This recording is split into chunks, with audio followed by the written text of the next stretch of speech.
Let's light it up! OMG, not enough energy feels bad, man. If only I had Favonius Weapon. Satch. Hey everyone, it's Sevi. In this video, I want to talk about what is arguably the most underrated weapon series in the game right now, the Favonius Weapons. If you're a regular on my channel, you're probably not surprised given the amount of importance I place on smooth rotations and adequate energy, which is something the Favonius weapons help a great deal with. So I'm going to cover exactly how these weapons work, why they're amazing, and demonstrations of how much they can improve your team. Hopefully, by the end, I'll convince you to start using these weapons if you aren't already. Let's begin. The Favonius weapons have been around since the start of Genshin. Let's first discuss the details on its stats and mechanics. All Favonius weapons have an energy recharge substat, although it ranges from weapon type. This substat is immensely helpful to provide its user with ample ER. But its even more useful utility is from the triggered effect. When you deal a critical hit, there's a chance for it to generate energy particles. The description might be a bit confusing, so let's clarify it.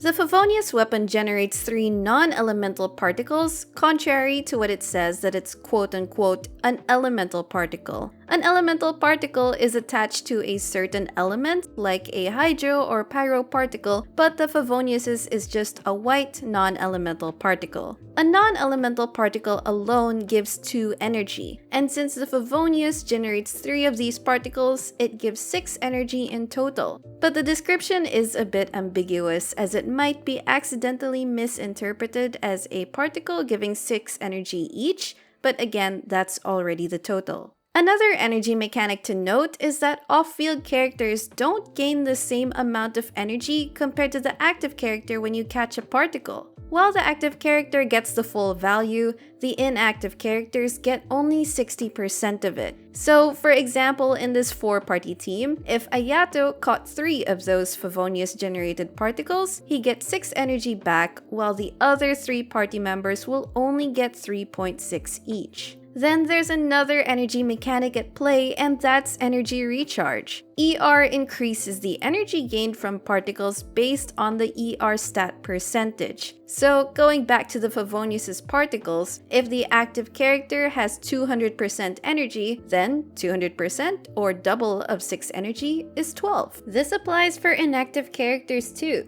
So, if the inactive character also had 200% ER, then they get 7.2 energy back.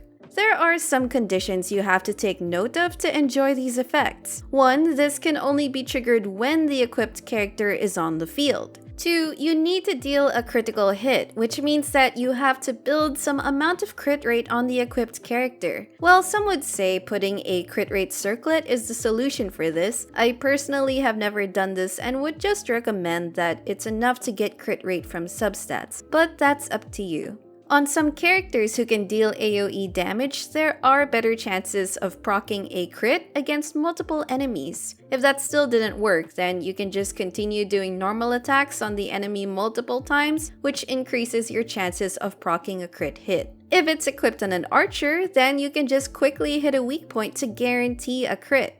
3, depending on the weapon's refinement, there's only a chance for it to trigger when you deal a crit hit. 60% at R1, which is at least already a high chance, and 100% at R5.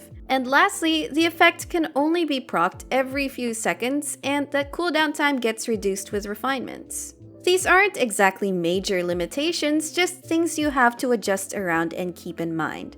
And that's how the weapon's energy mechanics work. Alright, so why is the Favonius series so good? Again, it gives the equipped character a lot of ER already, which helps a lot with their burst uptime. More so if this character is dependent on their burst. The extra benefits are now more oriented towards your team ER needs and team rotation. Team rotations rely a lot on getting your burst up, which needs enough ER to do. If your team has low ER, it results in less smooth rotations, or worse, the rotation falls apart in the second cycle, which actually results in a DPS loss. I have a video that goes more in depth about this linked below. Here's where the Favonius weapon comes to the rescue. Thanks to its energy-generating mechanics, it helps reduce the needed ER stat for all party members in your rotation. Since it provides the entire team with more energy on top of the energy generated by the party's skills or external energy sources, you can actually get away with less ER on them than you normally would without a Favonius user. But also, since these particles take time to travel to the character, you can actually switch to another character to let them catch the particles. This is funneling energy particles to another member so you can battery them, a very useful technique for energy management. This is also beneficial if you don't get that many ER rolls on your artifacts, which results in some lacking ER for certain party members. It comes in handy when you're fighting against a boss too. Mobs with lots of enemies generate lots of particles upon death, but with a single boss enemy, your opportunities for getting energy are greatly reduced, which the Favonius weapon helps a lot with. Now, let's check out the Favonius' team contribution in more concrete terms, first using a theoretical example of a team's ER computation. This ER calculator totals the particles you get given a rotation and how much of that turns into energy for Yelan so that you can determine how much energy recharge she wants to fill up her burst. This first one shows a Kazuha without Favonius Sword that says that she'll need around 193% ER to get her burst back up for the next rotation. But if Kazuha is holding a Favonius Sword, generating 6 white particles from 2 skill procs, and Yelan absorbs them from off-field, her ER requirement is brought all the way down to about 160%. Again, this is theoretical computation, so don't take these as hard rules. Now let's take a look at a practical example. I'll show 2 different scenarios with this Ayato team. On the left, I have Kazuha and Yunjin equipped with Freedom Sworn and Skyward Spine, while on the right, I have both equipped with Favonius Weapons.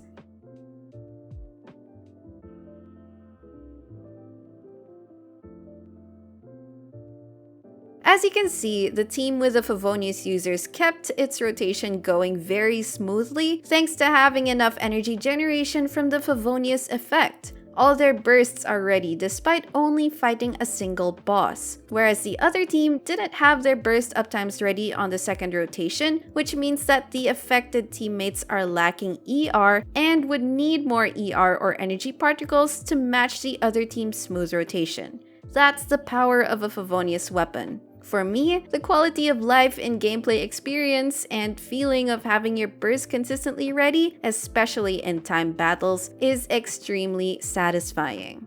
So who are the best characters to equip the Favonius weapons on? Well, characters who fulfill support roles are the best candidates. Personally, I equip Kazuha and Jean with the Favonius sword almost always. Aside from them being VV supports, the Favonius gives them energy support utility, which just gives them so much more value. I prefer putting the Favonius Warbow on Goro or Diona, Venti too in certain situations, though he already has a built-in energy refund effect. But I also consider the bow as a top-tier option for Yelan, who makes such good use of this even as a DPS because of her unique HP scaling mechanic, so its low base attack doesn't matter to her. The Favonius Lance stays on my Yunjin for the most part, although I often equip it on Rosaria, Thoma, or Zhongli. As for the Favonius Greatsword, I would put it on Sayu since she needs a lot of ER and to give her added energy utility. But I know some people also put it on Beidou or Noelle for the convenience it offers to their energy needs.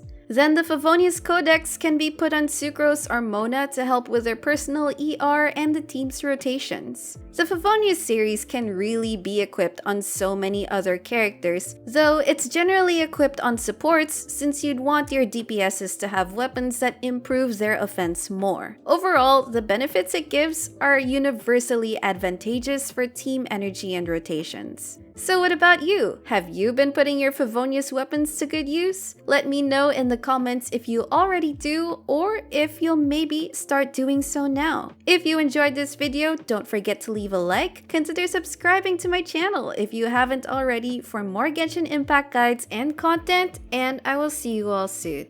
Take care!